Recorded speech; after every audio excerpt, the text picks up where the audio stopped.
Today on MTG Unpacked, we're continuing our look at the new Pioneer Challenger decks for 2022. This one is Orzhov Humans, so that is the black-white color combo. So you've always been a people person. Go wide with an army of humans, build them up nice and strong with anthem effects, then seize the victory that is rightfully yours. So we got a 60 card deck, 15 card sideboard, and deck box. So let's get into it. These go for about 45 to 50 bucks US because dragons are for cowards, okay? Yes, you puny humans will be bulked up and do battle with dragons, I'm sure. And again, shiny deck box here with a nice skull imprinted on it. Let's see what else. So we've got a divider, so you'll be able to comfortably sleeve stuff up and chuck it in the deck box. We've got some tokens, we'll take a look at those later. Sideboard and a nice divider with the aforementioned humans. And there's the deck, and I think this is just going to be exactly the same, yep. So no info about how to play the deck here. Alas, we've got Thalia, Guardian of Thraben, and a ad for all of the decks here. So leave a note in the comments, which one do you think you would pick up, if any? I'm curious what that mix of preferences looks like. So we're going to cut the deck here, make it a bit more manageable. Oh, what? They got a Mutavault here. That's tasty. Okay, but before we get to that, we have Giant Killer, creature, human, peasant, 1/2 for a single white. So this is another one from Throne of Eldraine. We've seen a few of these in the other decks. So you've got two portions. You can either cast it as a creature first or a spell first, instant adventure, and then the creature. So we have Chop Down for 2 and a white, instant adventure, destroy target creature with power 4 or greater. So that will take care of some of those dragons and so forth. Or the human portion for 1 and a white, tap target creature. What size advantage? They never even see me coming. Okay, so two of those. Rally the Ranks, enchantment for 2. As it enters the battlefield, choose a creature type. So of course you're going to choose humans. Creatures you control of the chosen type get +1/+1. So we're already starting to bulk up our little dudes here. Luminar, aspirant, creature, human, cleric, 1/1 for 2 at the beginning of combat on your turn. Put a +1/+1 counter on target creature you control. So there we go again. So 4 of those, complete playset. Caves of Koilos. Tap for colorless or tap for white or black. It deals 1 damage to you. So some mana fixing there. We have 4 of these. Concealed Courtyard. It's a land. Enters the battlefield tapped unless you control 2 or fewer other lands. Tap for white or black. So probably 4 of these, I would say. Yep. And of course, they've been putting shock lands in each of these. Only one, though. Godless Shrine. It's a land, plain, swamp. Tap for white or black. As it enters battlefield, you may pay 2 life. If you don't, it enters battlefield tapped. Next up, we got Thalia, Guardian of Thraben, legendary creature, human soldier, 2/1 for 2, first strike.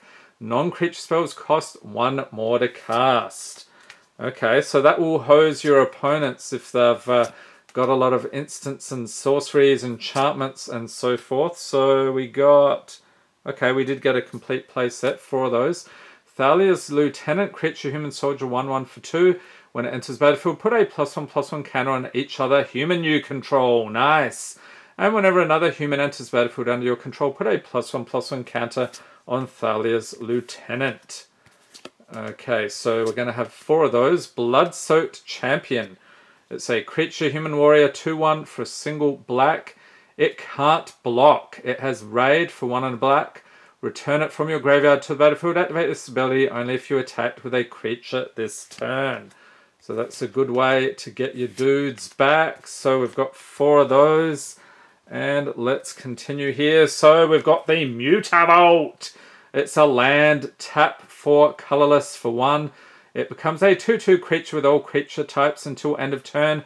It's still a land. Okay, so 2 of those. Kite Sail Freebooter, creature, human, pirate, 1/2 for 2 with flying. When it enters the battlefield, target opponent reveals his or her hand. You choose a non-creature, non-land card from it. Exile that card until Kitesail Freebooter leaves the battlefield. Okay, so how many of these? 4 of those, alright. Dauntless Bodyguard, creature human knight, 2/1 for a single white, enters battlefield, choose another creature you control, sacrifice Dauntless Bodyguard, the chosen creature gains indestructible until end of turn. So if you've really bulked up another human on the battlefield, this is one that can take those blows for you. So we've got 4 of those.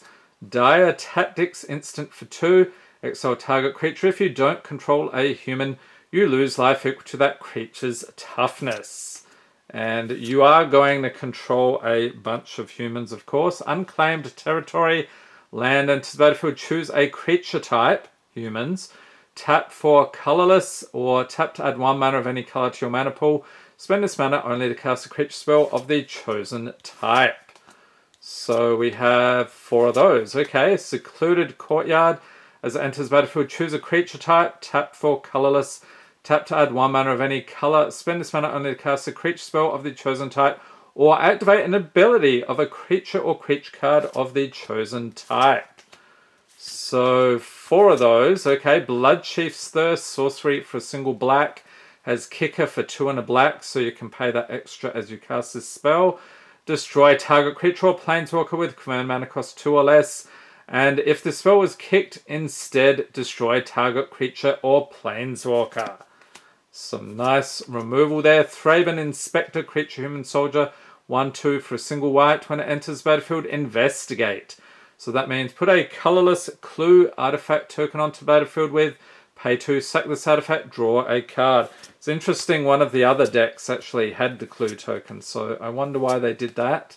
And then the basic lands, we have plains, 3 plains, that's it. Okay, so we had a bunch of non-basics. I guess that works. Alright, so let's take a look at the sideboard. So this looks like a fun deck. I'm not really familiar with the meta for this one, although it looks pretty much how these decks would normally look. We've got Containment Priest, creature human cleric, 2/2 for 2. Flash, if a non-token creature would enter the battlefield and it wasn't cast, exile it instead. So if they want to try to cheat their things out, you'll take care of those. Giant Killer. So we've got another one of those. Sun Gold Sentinel, creature human soldier, 3/2 for 2. So whenever Sun Gold Sentinel enters the battlefield or attacks, exile up to 1 target card from a graveyard. Has Coven for 1 and a white. Choose a color. It gains hexproof from that color until end of turn and can't be blocked by creatures of that color this turn. Activate only if you control 3 or more creatures with different powers. Okay, 2 of those. Portable Hole, artifact for a single white. When it enters battlefield, exile target non-land permanent an opponent controls with mana value 2 or less until Portable Hole leaves the battlefield. So some more removal there. 3 of those. Sunset Revelry, sorcery for 2. If an opponent has more life than you, you gain 4 life. And if an opponent controls more creatures than you, create 2 1/1 white human creature tokens. If an opponent has more cards in hand than you, draw a card. So that would equalize things somewhat. So you've got 4 of those. Duress, sorcery for a single black. Target opponent reveals their hand. You choose a non-creature, non-land card from it. That player discards that card. So if you need a bit of removal there you go, 3 of those. So the sideboard, you're going to be using that on games 2 and 3 once you know what your opponent has played in the first game. Okay, so here's a clue token. Pay 2, sack this artifact, draw a card. On the other side, of course, we have a 1/1 human. Alright, clue, human, 2 of those, 3, 4, and 5. Okay, then we have some blank cards if you were, for some reason, playing without sleeves, which you probably shouldn't be doing. Okay, especially with the pricier decks like this. Alright, so this deck looks pretty good. If you like to have your armies of humans, you want to bulk them up and do battle, this is probably the deck for you. Leave a note in the comments what you think, or are you planning on picking up one of the other ones? Stay tuned, we've got one more to go. And if you've missed any of the other 2022 Pioneer Challenger decks, link in the corner to the complete playlist. Hope everyone's staying safe and healthy out there. Thanks for watching and have a great day.